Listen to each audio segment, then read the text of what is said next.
Hello everyone, welcome to my Resident Evil 4 VR, professional difficulty, no damage, no merchant walkthrough.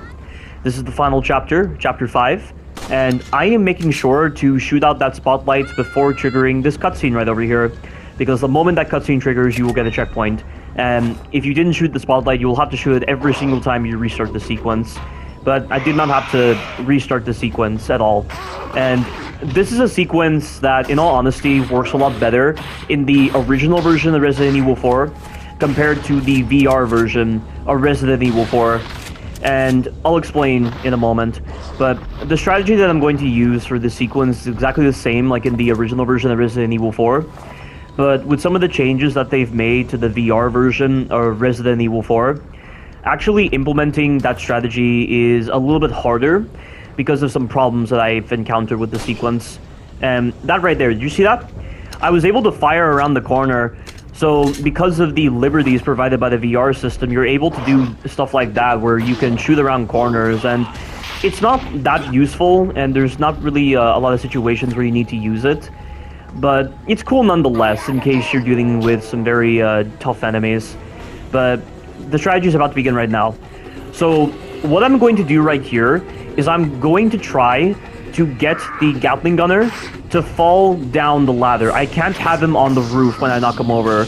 But the thing is that in the original version of Resident Evil 4, when I'm using the knife, because of the way the direction is calculated via the game, it's able to actually knock him down the ladder very consistently, and I can place myself correctly to actually position myself to actually knock him down when he decides to jump. But I can't do that in the VR version because of the way the direction is read by the game.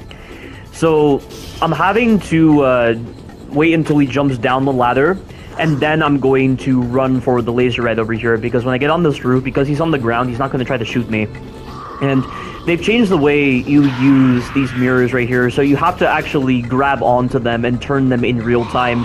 It doesn't just pause the game entirely and then you're able to turn them like in the original version of Resident Evil 4, which, in all honesty, it works a lot better, because it's hard to get the game to stop turning the mirror.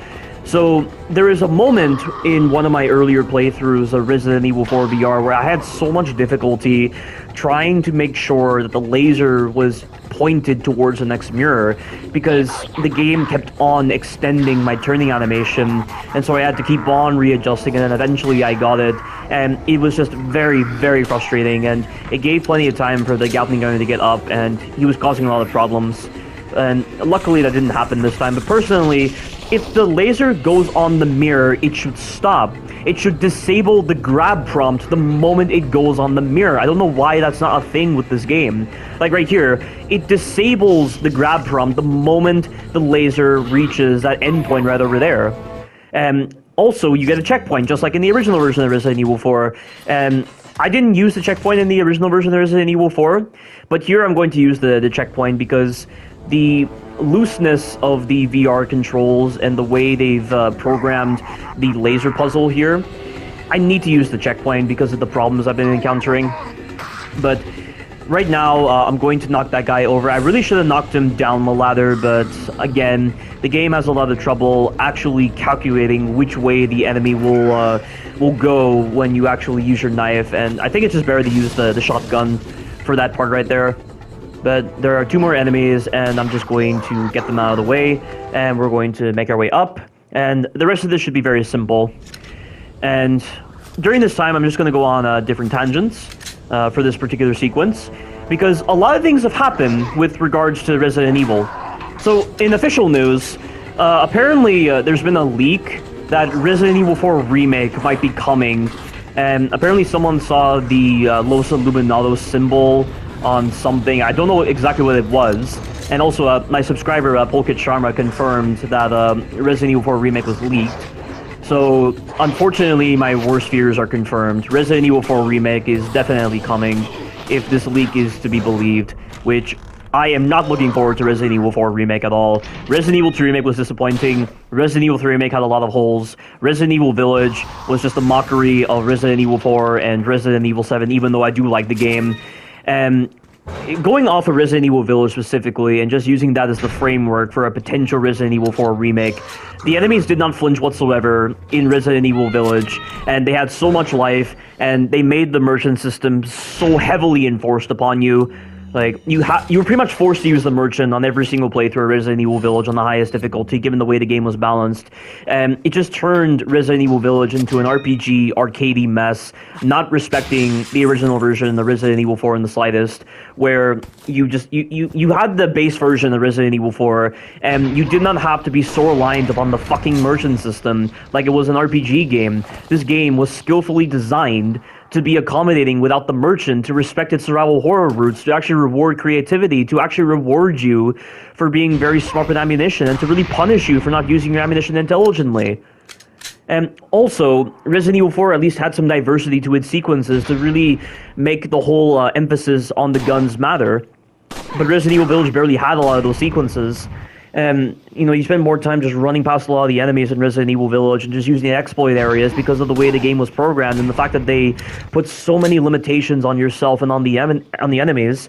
And they didn't put any kind of emphasis on flinch animations. They didn't put any kind of emphasis on feedback in Resident Evil Village. I mean, they did to a certain extent, but the feedback systems were really pathetic. And then with the mismessaging involved with Resident Evil Village, when they said, for instance, like, oh, guarding will be an important part of the game. Yet, do you ever see me use guarding whatsoever in Resident Evil Village? And the only time I ever use it is when I'm down in the blood area of Castle Dimitrescu. Because guarding just presents with problems, and it's only useful against certain attacks, and there's very little you can actually guard in Resident Evil Village. And then the push mechanic was fucking useless. It didn't even do any damage to the enemies, and it was only really useful against the Moriekas. But if you're even wasting time dealing with the Moriekas, then you're playing the game all wrong, because the game it flip-flops between whether it wants you to run past all the enemies or actually use your weapons creatively to deal with so many of the enemies. And then with the merchant system, like, the Resident Evil Village just has so many problems. And if new Capcom is trying to say that Resident Evil Village is meant to be like the perfect representation of Resident Evil 4, then it's most likely Resident Evil 4 Remake will follow that exact same framework, and we've already seen how incompetent new Capcom is at programming and for even comprehending their own designs. It's like when they decided to promote Knives Out in Resident Evil Village, which is a game that is designed for all the weapons in mind. So they clearly don't understand what their own designs are with Resident Evil Village, which is seriously stupid. Oh, before I continue on with this tangent, did you see that just then? That right there is the off-camera grenade throw just then, where if you place the grenade off your camera, you'll get that little arc, and the grenade will travel along that arc, and it is very reliable for that sequence. So rather than wasting time overhanding and underhanding your throw and just missing a lot of the times because of how low the ceiling is, you can just use that arc, and it's so advantageous. And if you have incendiary grenades, specifically 2 incendiary grenades, you can deal with those crossbowmen. And continuing on with this tangent on Resident Evil 4 Remake, like, if new Capcom is just very incapable at programming, and the framework that they favor with their Resident Evil games does not follow the unique framework that Resident Evil is known for, with the likes of Resident Evil 4, Resident Evil 5, and Resident Evil 6, and Resident Evil 7, then it's most likely that Resident Evil 4 Remake is going to be a very pathetic game. And it's not going to have any of the consistent flinch animations, and we've already seen how shit the shotgun is at flinching enemies in Resident Evil 4 VR, and I imagine that is possibly going to be the framework that they'll use for the shotgun in Resident Evil 4 Remake. And there are people that seem to think that that is perfectly okay, that is somehow logical, that these kind of fragile enemies are just able to ignore the shotgun, and the shotgun's feedback isn't captured properly, like it's Silent Hill. Like, they want Resident Evil 4 Remake to essentially play like the older Resident Evil games, or like Silent Hill, where the enemies had all these cheap advantages over you, and the only reason people were scared is because of the stupid fixed camera angle. And for some reason, they rely upon those kind of aspects to designate whether a game is a survival horror game. So automatically, if a game is fixed camera angles, then it's automatically a survival horror game. Or if the game has no flinch animations, then it's automatically a survival horror game.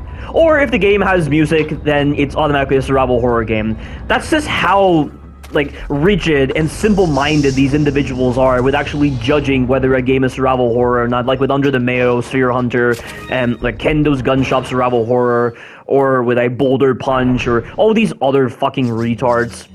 And that's all I have to say about Resident Evil 4 Remake until more official news have been released about the game. But in unofficial news, I need to talk about this right now. So some guy, some fan basically, he was doing a demake for Resident Evil 4, and a demake is the opposite of a remake, obviously. So he made a fixed camera shitty version of Resident Evil 4 that has none of the creativity aspects from Resident Evil 4. It has none of the feedback systems, it has none of the weaponry that actually makes the game very useful, it has none of the flinch animations, it has none of the well-designed enemies. Like, I need to do a separate video on this entirely, and it's basically like supposed to be a PS1 version of Resident Evil 4, like what Resident Evil 4 would have been like on the PS1, and he basically took certain sections of Resident Evil 4, and he put a fixed camera perspective, and he made Leon deal with a couple of Ganado, and he brought in the item box system. Leon looks exactly the same like how he does in Resident Evil 2. The animations that he does look exactly like the original version of Resident Evil 2, and the enemies don't flinch whatsoever. And the enemies can do like the same tracking nonsense where they do that strike that they do with their axes, for instance. Like every single effect that the enemies do on this game can track you. So this person has not changed any of the tracking properties on the enemies, so it's going to be completely fucking bullshit. I don't even know if the sprint counter is even inherited in this demake version of Resident Evil 4. But it looks so fucking atrocious, and so many people are praising this guy for favoring this kind of simple design for Resident Evil 4. There's no effort put into it. There's anyone could design this version of Resident Evil 4, and it doesn't even look like a Resident Evil game in all honesty. You could literally put Silent Hill in the title, and given how similar it looks to Silent Hill with its gameplay format, it literally looks like something like that. And Silent Hill is one of the worst game series ever. It has shitty gameplay, it has very bad storytelling, it has very bad characters, the tonal inconsistencies of Silent Hill throw me every time, and the music choices, with the jazz music. Why would you put jazz music in this kind of survival horror series? And then its whole concept is just so unoriginal with its supernatural elements, and supernatural elements are used way too much in those kind of psychological horror-based games. At least Evil Within had a better original framework for actually establishing a psychological horror game by using a biological explanation for its psychological horror. But I just need to read some of the comments that people have left in some of these videos on Kendo Gunshop's channel, and also in Boulder Punch's channel, or Residents of Evil's channel. So people, this is some of the comments here. Let me just start right here. People who take time out of their days to do these fan-made games deserve all the praise. Take time out of this to deliver something that is so half-assed, and it literally is so simplistically designed. And then we have this comment right here. This is actually very impressive. I'm usually not impressed with nostalgia-based fixed camera survival horror games. Of course, it's a little rough, but my goodness, this is probably the most impressive one I've seen. The UI looks great, the animations are fantastic, and the environments look so well done, with even more detail than the original Resident Evil 4. More detail than the original Resident Evil 4. So I'm guessing that's probably the main reason this guy is so impressed by it, based on graphics. And continuing on, not only that, this makes Resident Evil 4 the first Resident Evil game that's playable in all three camera perspectives. OTS with the original, first person with the VR version, and now fixed camera with this fan game. And that's a neutral comment, so I'm not going to say anything of that. And then there's another comment that's these demakes are amazing. And then this guy's the atmosphere sure has a more creepy side to it, loving it. How is this more creepy? Just because you have the fixed camera angle, and that's really what you're basing your survival horror critique on? Do you have any idea what Resident Evil 1 Remake is like?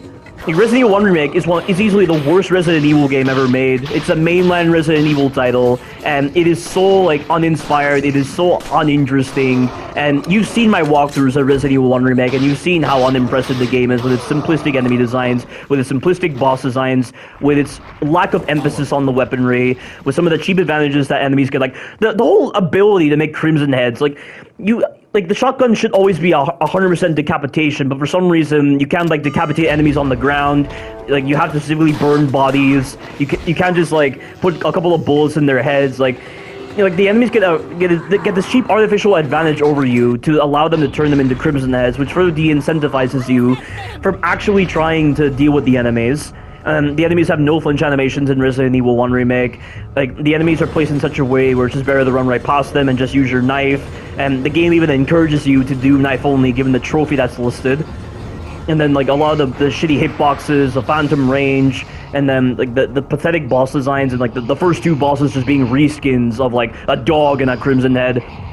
Like, people love Resident Evil 1 Remake, and I'm guessing that's why Resident Evil 4 Demake is so impressive in so many people's eyes, because they like to look back at the nostalgia, and that's just a great example of nostalgia clouding these idiots' judgments. And just continuing on with the comments from some of these videos, there's a guy that's like, this is beyond perfect. Beyond perfect?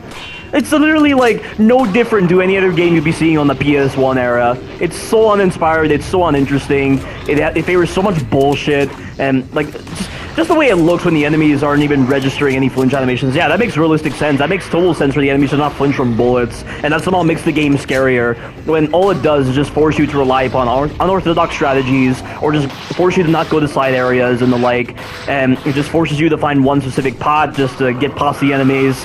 Like, it pretty much forces you to play like a speed run, basically, and it's like, why even bother putting in enemies at that point when they're literally just simplistically designed and they have all these cheap advantages because the developer is just taking pity on them. This fan is taking pity on their enemies by giving them all these stupid advantages. And then continuing on, this one looks really cool. Just need a little work with interface to make it look more old or something like that, but that's just my opinion. Great job anyway. Great job my fucking ass. That's what I'll say. I need to pause on this tangent right now because they've changed the sequence in the VR version. So, in the original version of Resident Evil 4, every single enemy would come out from that door to my left, but it seems like on the VR version, only a handful of enemies come out of the door, and then some of them come from the ceiling. So, the timing on when you're supposed to use your 2 flash grenades is very different compared to the original version of Resident Evil 4.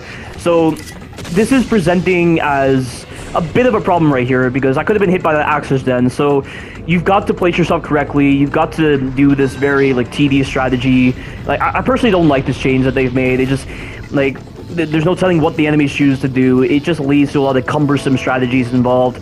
And I imagine this will be a pain in the ass if you don't have 2 flash grenades. It was already a big pain in the ass on the original version of Resident Evil 4. Don't make it even worse based on these poor designs.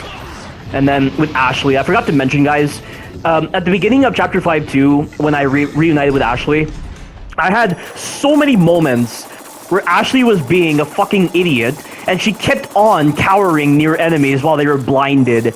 And I'm not going to include the bloopers in this video, I'm going to post them in a separate video, because the numerous times Ashley fucked me on Chapter 5.2, and it was entirely the game's fault, based on the shitty programming involved with Ashley. Like, I don't remember encountering this kind of issue in Resident Evil 4, the original, because Ashley would always stay very close to me, and she doesn't cower as much when she's close to you. But with the fact that they've changed your movement, but they haven't updated Ashley whatsoever, it just leads to so many moments where she lags behind and she just cowers near enemies because they haven't bothered to iron out the cowering mechanic whatsoever. Why does she have to cower near enemies? And she cowers regardless of what they're in. She cowers when they're not in any animation. She cowers when they're blinded. She cowers when they're lying on the ground. It is so annoying. It is so unfair. It is so poorly programmed. And whoever designed it, there is something wrong with his brain. And they didn't bother QA testing it correctly in both the original version of Resident Evil 4 and also in the VR version, but in all honesty, the VR version feels way worse with Ashley. Ashley is the worst design ever in Resident Evil 4, and yeah, I'm definitely putting Resident Evil 4 in second place compared to Resident Evil 7, because Resident Evil 7 doesn't have any shitty AI system like that. Ashley just brings down this game's quality severely, and it's just obnoxious. Same with this section right here. This section with the bulldozing sequence, this is one of the worst parts in the VR version because the shotgun is so useless against these enemies. Like, when the enemies are running towards the bulldozer, the shotgun has so much trouble making them flinch, and I have moments saved in the second phase where we go above ground and we're continuing the bulldozing sequence where I'm firing my shotgun at the enemies. You can see the hit registration on them, and none of them are flinching. And I even have footage of this in my playthrough, which I'll definitely be uploading after I do this walkthrough. But, like, without the advantage provided by the shotgun, that plus its very tight spread, and then the lack of flinches involved, it's going to make shooting the truck coming up a lot harder to do. And the truck is coming right now, so I have to just start shooting the truck the moment I see it, because if you hesitate, you're dead. That is what you're dealing with when you're having to use the pistol. And it's roughly like 6 to 7 shots in order to take out that truck. And now we have like a handful of enemies left. But look, they're not flinching from the shotgun. They are not flinching from the shotgun. It is so bullshit.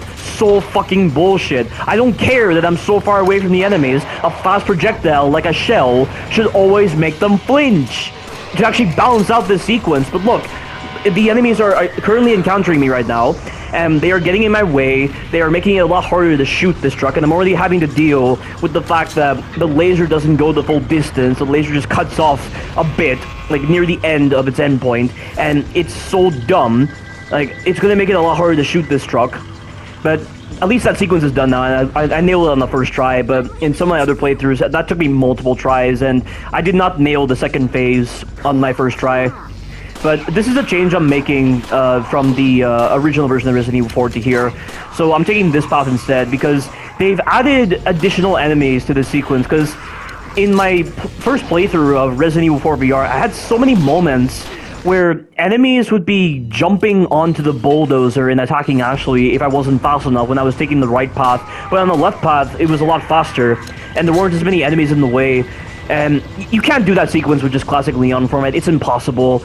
And I've experimented a bit with classic Leon style, and classic Leon feels so bad, and the analog sticks that the Oculus Quest 2 has, they don't feel accommodating for the tank control system that they're favoring with classic Leon style. Like, that's definitely why you need the run and gun movement feature that Resident Evil 4 VR provides by default. And when you're putting in additional enemies like that, and you need like a lot of speed, you can't have classic Leon format. Like, I don't know what they were thinking with the classic Leon format. They should not have, like, endorsed it or embraced it or even, like, glamorized it at all. They should have just kept the run and gun format and just make people deal with it. That right there is a great example of developers not feeling, like, pressured by their fans to deliver something specific. And this right here, this is a dumb sequence because the shotgun's not making them flinch, and then there's so many enemies, and I'm having to use my incendiary grenades. And watch this right here, watch this. I managed to get another clutch right here, just like in my original version of Resident Evil 4 walkthrough, version 1.1. Like, that guy grabs me, but I was able to get my last shot in, and he grabbed me from behind, so I didn't take any damage. And I even checked later on to see if I took damage, and I didn't take any damage. But that is the end of that annoying sequence. That's definitely one of the worst parts of the VR version by far. But coming up is definitely the better parts of the VR version. I mean, Krauser feels a lot better in the original version of Resident Evil 4, because the hit detection on the knife, it clips on his arm a lot, and compared to the original version of Resident Evil 4, it feels worse. Like, there were some hit detection issues in the original version of Resident Evil 4, but, you know, like, you could hit Krauser when he was turning, for instance. Like, that's something I don't understand, because in my original walkthrough of Resident Evil 4, I was able to use the turning animation that Krauser does when you get behind him while he's reeling from the flinch that's generated when you hit his legs. And I could hit him while he's turning, but I can't do it at all on the VR version because of the way the hit detection works. And, like, even when I'm doing vertical slashes, there are times when the hit detection fucks me. And I haven't had much trouble with the hit detection on Krauser now that I've actually practiced him a lot more. But it's still annoying nonetheless. And now we have U3 right here. And U3, like, this carriage sequence feels worse in the VR version because they've removed the quick time events. Like this right here, that would be a quick time event. And the thing is that that move tracks you in the original version of Resident Evil 4, and I think it tracks you a bit on the VR version. So you'll have to favor standing on one side of the area and then going to the other side the moment you see U3 do that move. And then that's something you wouldn't be able to do on the original version of Resident Evil 4, shooting that switch from that position. And for some reason, you have to aim for, like, the yellow part of that button rather than the actual button itself, because the hit detection is very awkward. And now we have these buttons here, which I've already mentioned that the hit detection on the buttons is a little awkward because you have to place your virtual hand onto the virtual button, and you have to do it kind of slowly because it takes a while for the game to register that the virtual hand is touching the button. And also, on one of my other playthroughs of this section, U3 did a move I had never seen before in years of playing Resident Evil 4. He actually does a corner attack. Like, if you're around a corner, U3 will sprint, and he will do this very fast corner attack, and I've never seen it before, and it's a very rare move, so be very mindful and make sure you don't stand near corners too much. But this is something I'm doing right here. So I mentioned so many times for this last carriage right here how bullshit this sequence is, because they didn't bother making the corridors wide enough to avoid U3. So I think this is what the developers are expecting you to do. They're expecting you to make this guy flinch and just force him to go back onto that carriage right over there, and then wait for him to jump back down, and then repeat the process. And it's roughly like 5 to 6 hits from your knife in order to stun this guy. And every time he gets stunned, he will go up. And he can do multiple attacks at a time, so that's why the stun is definitely what you need to guarantee. There are times when, even when he does one attack, he will still go back up, but I don't trust it. And it turns out there is a state that you can put U3 in if you deal enough damage to him in the sequence, where he is forced to go off the map. And you're on a timer right here. You have a lot of time, but it's still like not so much time. So he's not active in the area right now, so I'm able to get over here, and I'm able to end the sequence. And I should probably do that in the original version of Resident Evil 4. And that's something I definitely appreciate about the VR version of Resident Evil 4. Because of the liberties provided by the VR system, it's allowed me to understand designs that existed in the older version of Resident Evil 4 as well. And it's allowed me to gain a new perspective on certain sections and come up with new strategies for the original version of Resident Evil 4. And it has definitely helped, because after I did this walkthrough of Resident Evil 4 VR, I went back to the original version of Resident Evil 4, and I really came to understand a lot of sequences better thanks to the VR version. And I really came to understand how certain systems worked. I really came to understand how enemies behaved a lot better now in the original version of Resident Evil 4. And yeah, I gotta give credit to the VR version for this. But this right here is the official fight with U3. And once again, 5 to 6 hits from the knife is enough to stun him. Mainly 6 hits though. And the stun HP only decreases the moment U3 goes back into a neutral state. If he's in a stun animation, the stun HP bar will not decrease. Like right now, if I were to knife him, it would not apply to the 6 hits I need to stun him. So you need to stay right near his back legs, because if you're too close to his front, sometimes instead of turning, U3 will immediately attack, and he tracks you a lot with these moves, which is why you gotta make sure that you're actively moving. And it's not a problem in the original version of Resident Evil 4, but with the tank controls, you had to not knife as much when it came to this first phase. And with how fast you're able to knife in this VR version of Resident Evil 4, you can end the fight very quickly. Like, normally a fight that takes 9 minutes to do in Resident Evil 4 when you're doing a knife only, this took 5 minutes to do. And this right here is something you would never be able to do in the original version of Resident Evil 4, because when you're doing these QTE sequences in the original version of Resident Evil 4, Leon would always be in an animation, so you can never capitalize on what I'm doing right here, where I'm hitting U3 when he does his dig attack. And like, Leon is not doing any kind of animation, he's jumping backwards, and with how quickly he recovers from the animation, I can hit U3 when he's doing his dig attack. And I'm taking advantage of this position right here. Because I'm in this hallway right over here, when I do the quick time event, if I back into a wall, I won't go the full distance, I'll only go a short distance, and I get iframes during the animation, which is really well designed. Because if you got those moments where you did the quick time event, but you still took damage in the process, that'd be some Resident Evil 3 Nemesis bullshit right there. Remember the times when you did the emergency evade in Resident Evil 3 Nemesis, and you would just get hit? Like, so bullshit. Why would they not put iframes on your dodge in the original version of Resident Evil 3? And for some reason, they made Jill do multiple dodges for one specific attack, so if she did the wrong dodge, she would always get hit. So fucking bullshit in the original version of Resident Evil 3. But thank God they made sure to put iframes on that animation in Resident Evil 4 VR. But always make sure that you're not too close to the wall that is in front of you, because at times U3 can go through the geometry when he's doing his dig move. You've got to make sure your back is to the wall, like your back is literally touching the wall that is behind you, or like slightly ahead. That way U3 will be in the map when he does his dig move, and you can hit him twice when he's doing his dig move. And like I said, you cannot do this in the original version of Resident Evil 4. And you also can't pull these switches very fast in the original version of Resident Evil 4, because you had to face the switches in a very specific way in order for the detection to be good. But see that? U3 went through the wall just then. U3 went through the wall when he was doing his dig move, because I was standing in the wrong spot. But having recognized that error, I've made sure to adjust myself, and when you're in this spot right here, U3 will like to go to that area right there when he re-emerges. If you go to the other side of the corridor, U3 tends to emerge very close to you, so you can easily get a lot of hits in. But what U3 does whenever he re-emerges, it's random. Sometimes when he finishes the animation of getting out of the ground, he will immediately turn around. Other times he'll pretend to growl, but then he'll immediately turn around the moment he finishes the sharp frames of the growl. Other times he will do the full animation of growling at you. So you got to make sure you aren't knifing too much, and when you knife in Resident Evil 4 VR, your movement is slowed, and obviously you can't move at all when you're aiming in the original version of Resident Evil 4, so it's a problem.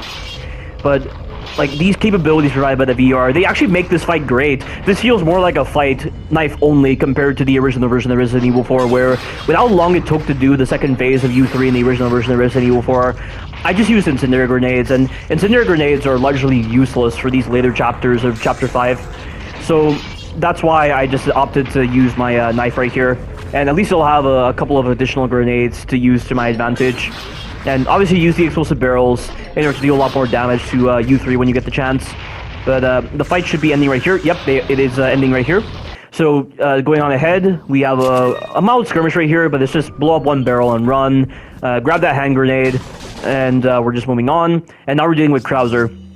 Krauser, he works a lot better in the original version of Resident Evil 4, and they've also changed some parameters with the drones that he uses. Like, you know that sequence in Krauser's boss fight where you jump down that ladder after turning on the switch, and then the drones just spawn in, like the first time you encounter the drones? Well, they've changed the parameters on one of the enemy types. It's specifically the flying drone. The flying drone attacks you so fast now the moment he recognizes you, compared to the original version of Resident Evil 4, where I don't even remember the last time I've been shot by that drone because I've always run right past him. But on this version, you'll need to use one of the ground drones as a portable explosive by shooting his optics, and then when he blows up, if the flying drone is near him, he will also get killed. That is great.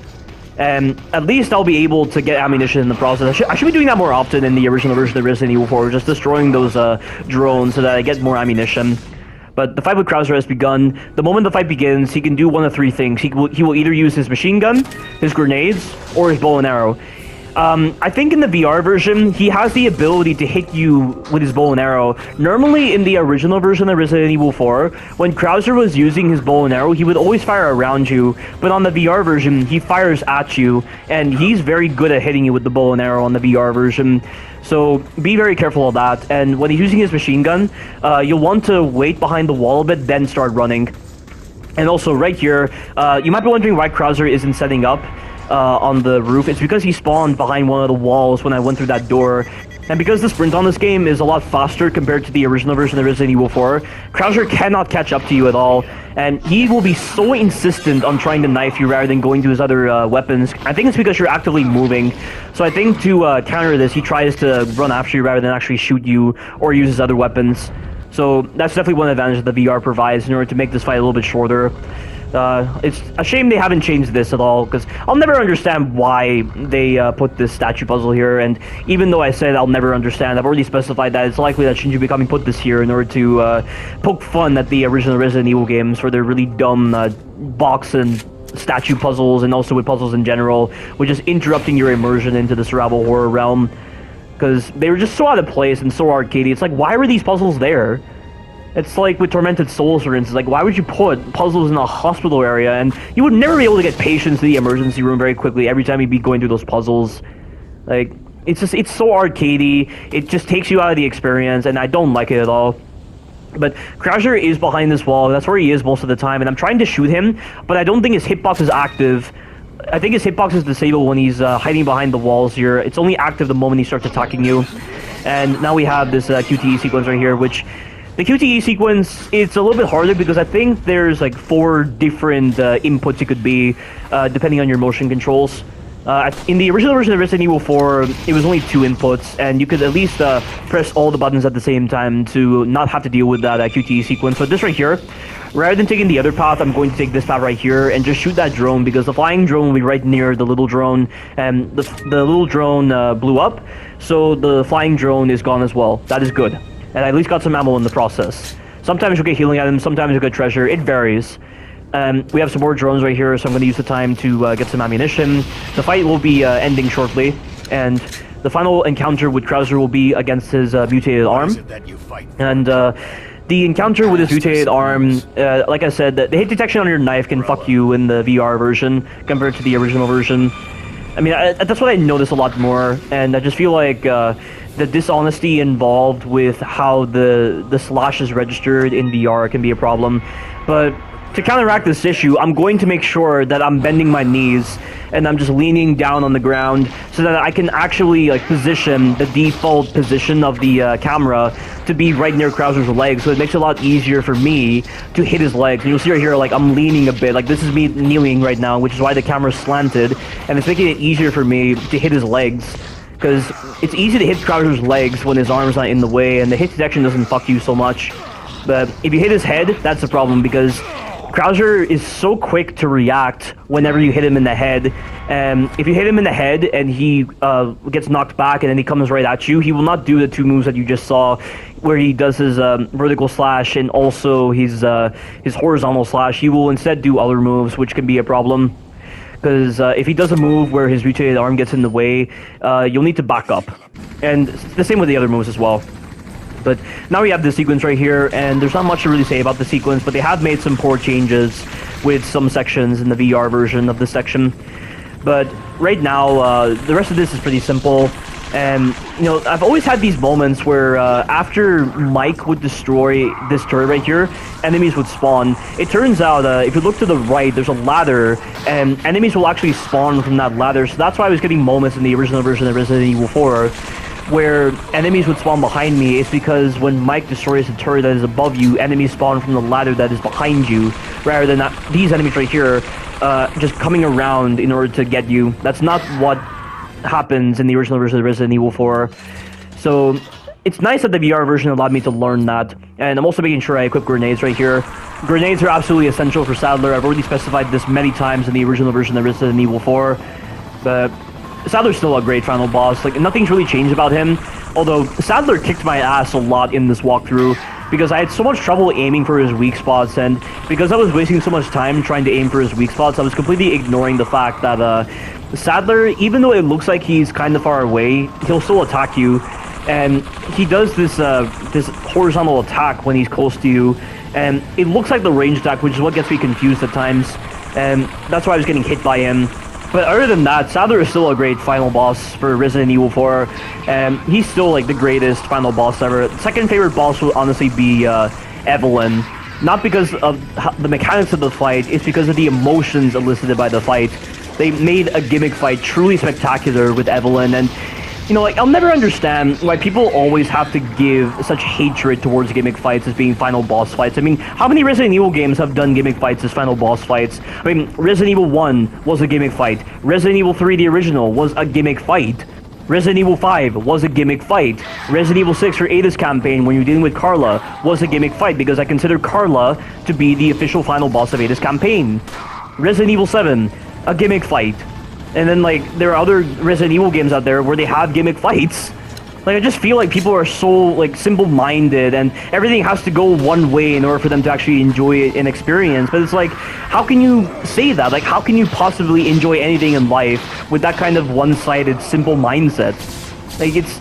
You know, you have to have a little bit more emotion with these kind of fights. You have to experience, like, a little bit more. You have to feel a lot more with boss fights. You have to learn when to respect a gimmick fight and when to not respect a gimmick fight. You have to learn when to respect a full-on fight and when to not respect a full-on fight. Like, it's a lesson involved right there, and I feel like I'm the only person on the planet, like the only gamer on the planet who at least understands this concept, and I can at least apply a lot of patience and a lot of respect for these kind of sequences done right. Like, with the way Evelyn's boss fight was designed, and just seeing Ethan being put in the kind of situation where he was literally near death, and we've never seen this before with any other Resident Evil character. I mean, aside from Piers, though, but I don't really count that because he was infected with the C virus. Like, because of just seeing Ethan persevere like that, and with the amazing music that was playing for that sequence, and then really getting the first step of Ethan's journey concluded properly, and then seeing Chris Redfield right there, and then we're just seeing that Tokyo Maruri article regarding the Alberto 1R, and just really understanding Chris's feelings towards Ethan when he was seeing Ethan survive against Evelyn. Like, all that together, when you're not looking at it as just a gimmick fight, just allowed me to love Evelyn so much as being my second favorite boss fight ever. And it's a great final boss, and I do love it, and I honestly like it more than Mother Miranda. Even though Mother Miranda, like, the way she sets up Ethan's sacrifice at the end, it works really well, but, I mean, Mother Miranda does have some problems, though, with some of her designs, and that's definitely what brings her down in quality. but at least she's a pretty fun final boss, that's what I'll say. But you notice right there that when I was dealing with those enemies on the ladder, I sped up the sequence because you don't need any help with understanding how to knife enemies off ladders. And also, this part right here, this is the part of this section that is really atrocious on the VR version, because for some reason, they've changed the programming on the Gatling Gunner. So, regardless of what you do, the Gatling Gunner will stay up there. He will never come down to where you are. He is forced to stay up there. And it looks so freaking awkward. What are they expecting you to do? You can't just simply go up and just kick him when you're on the zip line. Like, you have to flash him, you have to stun him, you have to do whatever you can to ensure that he's not going to be a nuisance. Like, what do you do? What on earth do you do in order to deal with this Gatling Gunner? And the strategy that I use for this part right here is I'm going to use a flash grenade after I get rid of these enemies. And when I'm down here, the Gatling Gunner will not try to attack me. And I'm just going to flash him and just hope that by the time I get to the switch, he will still be flashed. And at least you get a checkpoint when you hit the switch. And I'm guessing that's probably why they made this really dumb change with the Gatling Gunner. Because if you hit the switch, you get a checkpoint, just restart the checkpoint. Like, that should not be the reason you give as to why you design a very awkward sequence like this. And you'll notice, while I'm busy like knifing the enemies on the ladder, I'm just going to check behind me occasionally to see what this Gatling Gunner is doing. And he's just standing there. He's just standing there like a twat. And he's just minding his own business. And he's just not trying to come down in order to deal with me. I'm not going to be able to kill him with the ladder trick that they used in the original version of Resident Evil 4. Like, I have to use a flash grenade right here. I have no choice in the matter. And if I decide to go up there, he is going to shoot me because of the way the Gatling Gunner turns his minigun when he's shooting you. Like, he goes from his right to his left. I don't think he can go the other way. I don't know how his AI works, but you know, there's so many opportunities for him to get the drop on me because of this really dumb change that they've made. And I'm hoping this is just a side effect of some other changes that they've made with the game, and not that they just thought, oh, this will actually work. Like, I'm hoping this wasn't QA tested, because why on earth would they do this? It's just, it makes no sense, and it can't be to force the merchant upon you, because I've been doing the full game without the merchant. And we've already seen how well designed Resident Evil 4 is without the merchant. But look at this. I'm trying to shoot him in the head and just make him stun, like, hoping that he will actually come down now that I've actually made him stun, but he's still just standing there. And it's like 3 to 5 hits to get this guy to stun by shooting him in the head. It's such a waste of time, and there's no telling what stun animation he chooses to do. So, like, look at this. He's gonna get stunned in a moment, and I'm just checking to see what he's doing. And look, he's just standing there, and look, he's shooting right now. And this is where I'm in a bit of debacle right now, and I do not know what to do. So what I'm just going to do right here is I'm going to flash him, and I'm just going to make sure my throw is correct. But you know, like, at times, even when you overhand or you underhand your throw, like, if you release the grab button too early, or even when you're doing it perfectly, there are times where the grenade can just be thrown behind you somehow. It's a little odd with the VR version. But I'm on the zip line. He's still stunned. There's a grenade on your left, but I don't have time for that. And there's unfortunately going to be a transition here because I messed up on this sequence right here, because the last guy on the machine gun, like the guy who's closest to the camera right now, he was giving me a lot of trouble. And there are a lot of enemies on this sequence right here. And I don't think there's really much to say about the sequence, and I've already talked a lot about the things I do like with the rocket launcher guy from the original version of Resident Evil 4, how when you hit him, he collapses under the weight of the rocket launcher, which makes total sense. But they've made some weird change with this rocket launcher guy, so it takes even longer for him to register the stun. So, like, at times, he'll be, like, doing the kneeling animation, and he still won't get stunned. And at least he doesn't fire his rocket launcher immediately when he kneels, but you're just going to be continually stunning him, which, I mean, it's cool that this is still working, but why on earth is it like this? Why is he taking a lot longer to register the stun? That's so confusing. But given that this is going to be a very lengthy sequence, there's not much to really say other than when the turret guys, if you get behind them, they will get off their turrets. That's something they've made with Resident Evil 4 VR. They've changed this. So in the original version of Resident Evil 4, regardless of what you did, the turret guys would always stay on the turrets. But if you get behind the turret guy, he will get off the turret. So you gotta be careful of that. And I don't think they've changed the way the other turret guys attack you, because in the original version of Resident Evil 4, a lot of the times when I'm dealing with this turret right here, the guy who's on the bottom level, he never shoots me while I'm dealing with the turret, and he only attacks me when I deal with the guy that is to my left right now. So it looks like they haven't changed anything with that AI system.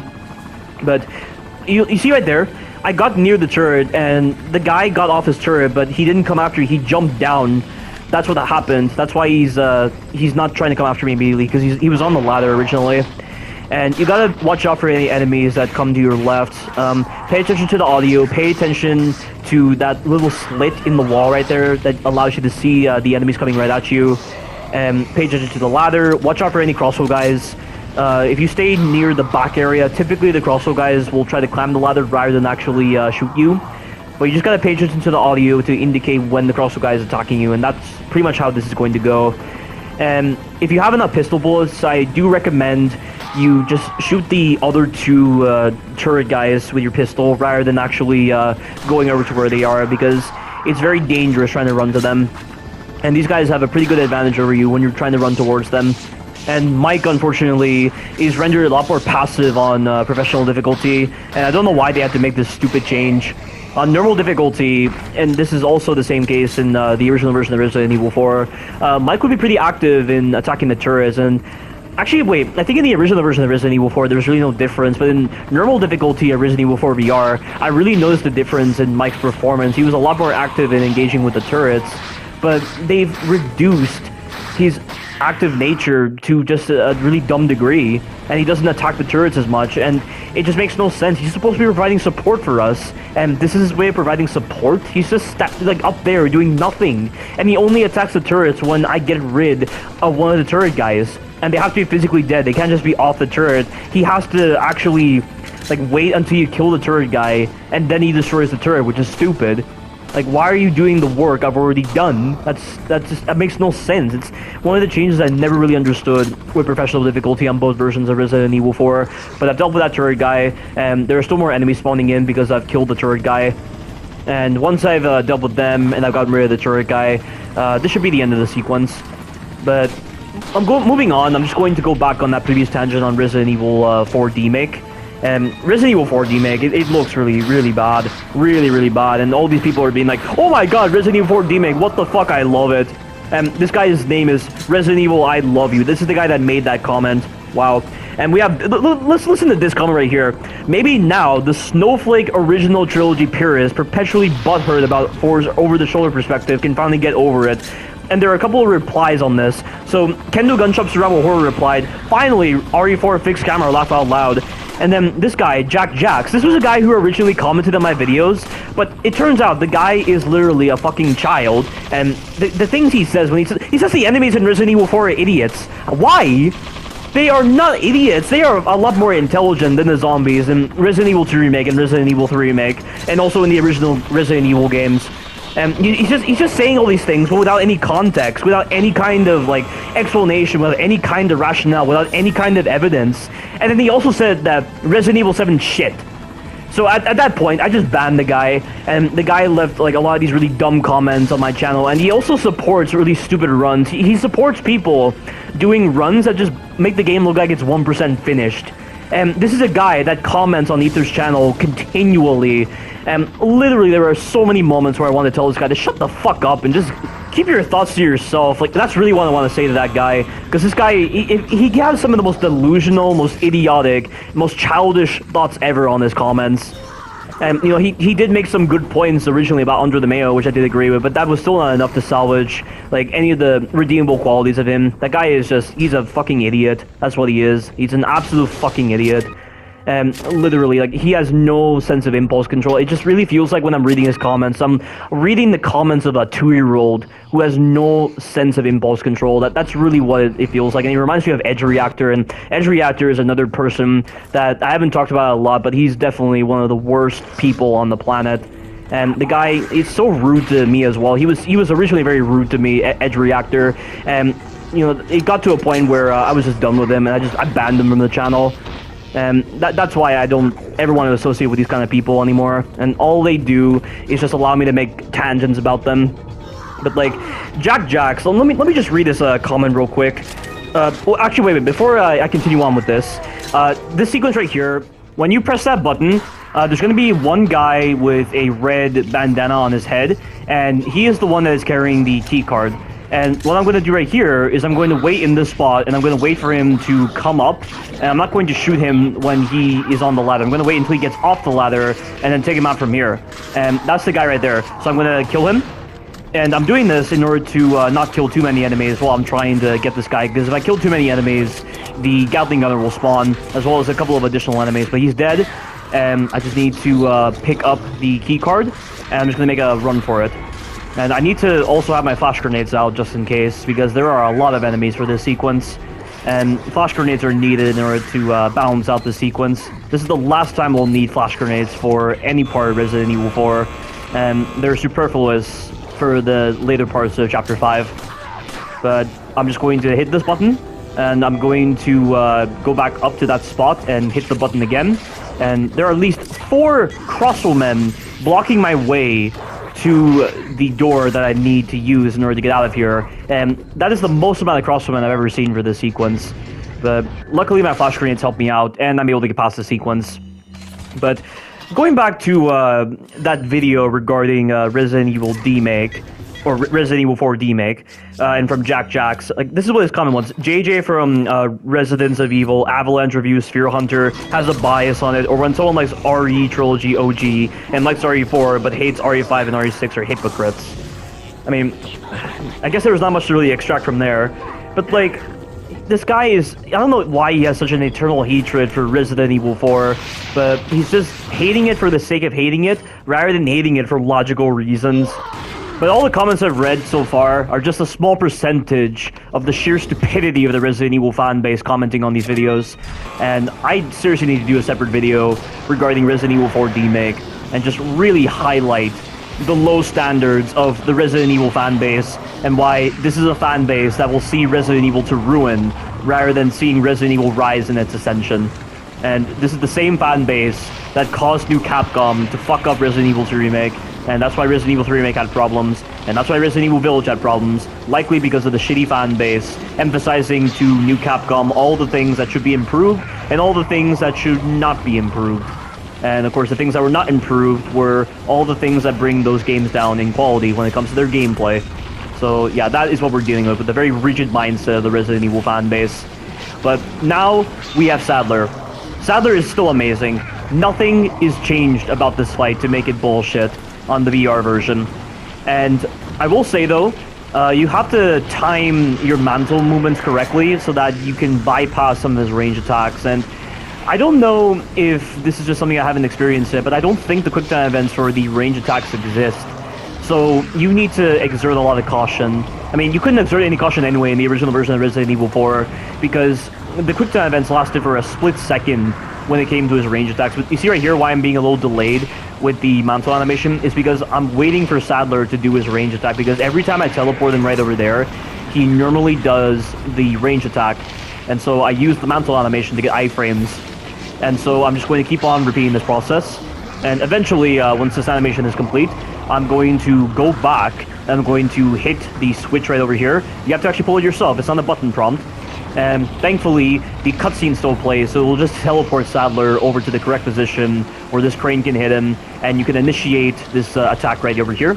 And this is where you'll need to use your grenades. And you'll notice I tried to go over to that side in order to change Sadler's direction. That way I had more space to go backwards, but it didn't work. So I'm just going to get past him, because thank God they haven't changed that as well. Do you see that?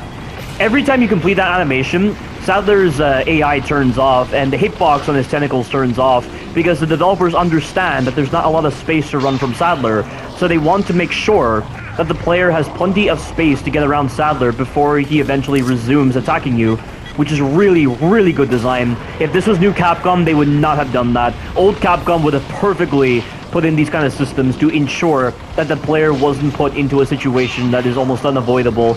You would not be getting these kind of situations in Resident Evil Village, for instance, with Moreau, because the number of times Moreau could do attacks that just allowed him to easily hit you, and it was almost impossible for you to avoid some of those attacks. It was seriously fucking bullshit. But at least the strategy I found for Moreau just allows me to bypass a lot of the bullshit. And Ether's already found some strategies for him, but mine's is a little bit faster compared to Ether's, even if his method is a little safer. But right now I'm just making sure that I have enough grenades left for Sadler, and I have 2 grenades left. So when I stun Sadler with the last grenade, I'm not going to do the quick time event. I'm just going to run across the bridge to actually get over to where the crane is, and to also get over to where the red barrel is. And there's also an additional grenade you can use on that platform, which is helpful. Really good design. Like, there's so much with Sadler that is perfectly designed. This is like 99% perfect. And the only thing that's bad in the original version of Resident Evil 4 is those quick time events with the range attack. But everything else is flawless. And the people that do knife only against Sadler, they ruin an amazing fight like this. They are the ones who just take games for granted. They are the ones who have no respect for games. They are the ones who have no respect for why developers actually put in these kind of designs with the bosses. They have no respect for what this game actually is.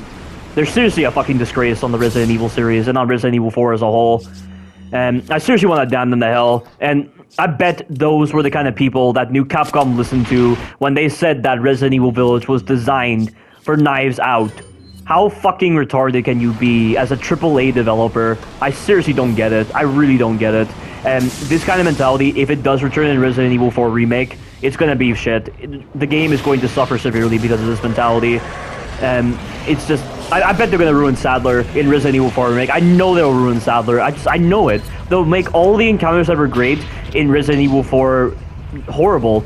They'll make Resident Evil 4 Remake encounters worse than the encounters in the original version of Resident Evil 4. And speaking of worse encounters, we have this sequence right here.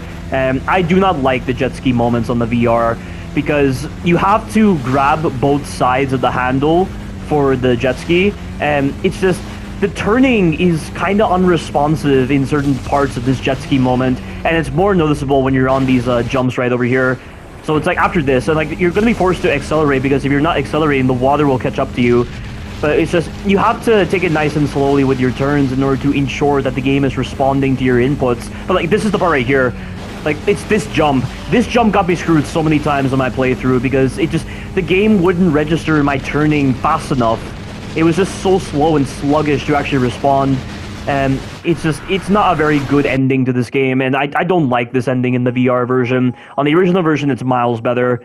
So that right there is a great disservice to an ending in the Resident Evil 4 VR. And right now, I'm just going to showcase a small snippet of gameplay for one of my previous playthroughs of Resident Evil 4 VR, showcasing how shitty Ashley's AI is in both the original version of Resident Evil 4 and also the VR version of Resident Evil 4. And this piece of footage takes place at the beginning of Chapter 5 too, but watch. So I'm just using a flash grenade, I'm trying to get past these enemies, and watch Ashley, watch this. All the enemies are down on the ground, right? But watch what she does. And she's so slow that, like, look, she's lagging behind. She refuses to stay close to you. And it's just because of the fact that they changed your movement style, but they didn't change Ashley's movement style. And it's like, Ashley has so much trouble recognizing where you are, and she never stays close to you. Why doesn't she just magnetize to you on this version of Resident Evil 4? No, she just lags behind, she gets stuck on the body, she ends up cowering, and she gets grabbed by the enemy. So bullshit, so poorly designed, and I question why on earth the person who designed this thought it was acceptable for this game. And Ashley is the worst part of Resident Evil 4 by far. There is nothing that will change that. That is the worst piece of programming I have ever seen for a Resident Evil game by far. Nothing can compare to that, aside from other things with like Resident Evil 2 Remake, Resident Evil 3 Remake, and Resident Evil Village with some of their pieces of programming. Like with Bella, for instance, from Resident Evil Village. But this officially concludes this walkthrough of Resident Evil 4 VR, the very first VR game I've ever done a walkthrough for, and it was very exciting. This is definitely my favorite VR game of all time, and I can't wait to see what the realm of VR will offer in the future, if they actually use Resident Evil 4 VR as a template. But stay tuned for future videos regarding reaction videos and the like. Thank you all for watching, and you take care now.